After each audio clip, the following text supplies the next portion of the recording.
여러분 혹시 아시나요? 농구의 영어말인 basketball은 초기 농구가 바켓스에 공을 던져넣는 단순한 놀이에서 유래되어 바켓스를 붙여서 basketball이라고 불리게 되었다는 거 말이죠. 네, 바켓스. 그렇습니다. 이번 전쟁은 전쟁을 치르고 전리품으로 바켓스 하나를 훔쳐온 아주 소박한 전쟁. 지금 바켓스님 보고 소박하다 한 건가요? 바켓스님을 무시한 건가요? 지금 바켓스님을 무시한 건가요? 바켓스님 보고 소박하다 한 건가요? 좋다.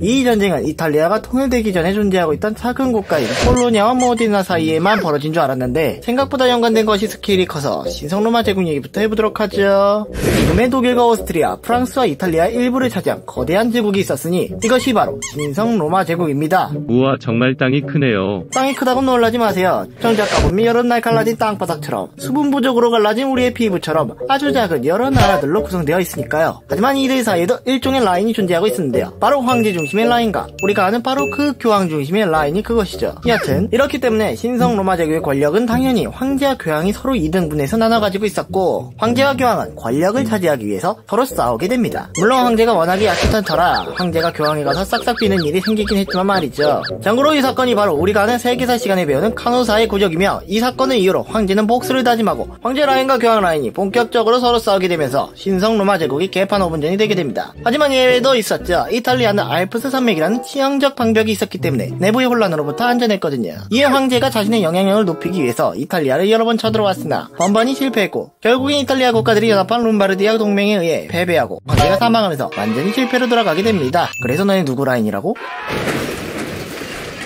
롬바르디아 동맹은 황제를 성공적으로 막아내긴 했지만 이들 사이에도 황제 라인과 교황 라인 간의 갈등이 침투해 있었습니다.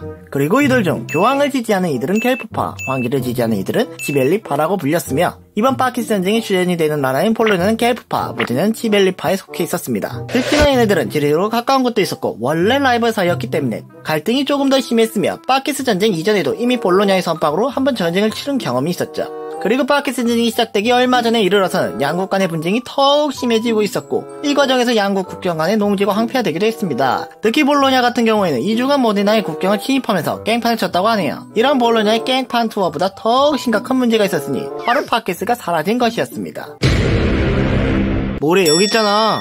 실제로 바켓스 전쟁이 일어난 것은 모데냐가 볼로냐의 바켓스를 가져가서 라고 얘기한 것도 꽤 있지만 실제로 그건 아니고, 이 바켓스 전쟁이 일어난 이유는 따로 있었죠. 알아보자고요. 2주간 볼로냐의 깽판 투어를 지켜본 모데냐는 칼을 꺼내들게 되니 그것이 바로 볼로냐의 성을 차지하는 것이었죠. 볼로냐의 방어는 몬테네글로 성과 자팔리오 성이라는 이 두 개의 성이 방어의 주축을 담당하고 있었습니다. 이 두 성 중 몬테네글로 성을 차지하기 위해 모데냐는 5,000명의 보병과 2,000의 기병을 데리고 가 공략을 시도하였고, 이 성을 빼앗는데 성공합니다. 와우. 이렇게 되면서 볼로냐의 방어선이 흔들리게 되자 볼로냐는 성을 수복하기 위해서 보병 3만에 기병 2,000에 이르는 대군을 보내게 됩니다. 당시 볼로냐 군의 전략은 이러했습니다. 첫 번째, 군대를 반으로 나눈다. 두 번째, 하나는 모데나의 지원병을 막고 나머지는 성을 수복한다. 하지만 이 작전에는 굉장히 큰 문제가 있었습니다. 바로 모데냐의 군대가 볼로냐의 포위망을 뚫고 나왔다는 것이었죠. 다이스의 명언이 다시 한번 생각나는 대목이네요. 이와 더불어 볼로냐의 군대가 나머지 성도 점령하려 하자 모데나는 이를 막기 위해서 나눴던 군대를 전부 모으게 되고, 오늘날의 라폴라로라는 마을 근처에서 두 군대가 대치하게 됩니다. 당시 전투에서 볼로냐의 군대는 숫자가 훨씬 더 많고 고지를 차지하고 있었기에 유리한 조건을 가지고 있었습니다. 하지만 전사 애청자였던 저는 알고 있죠. 얼핏 보기에 유리한 조건이었던 부대들이 승리하는 일은 드물다는 걸 말이죠. 모데냐는 볼로냐의 군대에 맞서고 한편으로 병력을 나눠서 양군이 서로 대치하며 싸우던 틈을 타 병력을 후방으로 보내 공격하게 됩니다. 이에 후방이 약한 분을 공격받은 볼로냐군은 후퇴해서 볼로냐의 도시로 들어가 방문을 걸어 잠그고, 이때 기세를 잡은 모데냐군은 이들을 추격하게 됩니다. 그리고 모데냐군은 어차피 거칠 것도 없었기에 가는 길에 성이나 마을, 수문 등을 공격하며 이동했습니다. 그리고 이들은 볼로냐 도시에 이르게 되었지만 도시를 공격하진 않고 집만 치다가 3일 후 본국으로 돌아가게 됩니다. 들리는 말에 따르면 그동안 파티를 했다나 뭐라나, 물론 그냥 떠나지는 않고 볼로냐가 굉장히 아끼고 소중히 여기고 귀여워한 바켓스를 가져가게 됩니다. 그리고 카더라 통신에 따르면 볼로냐군은 바켓스를 가져갈 때 이런 말도 더 붙였다고 하네요.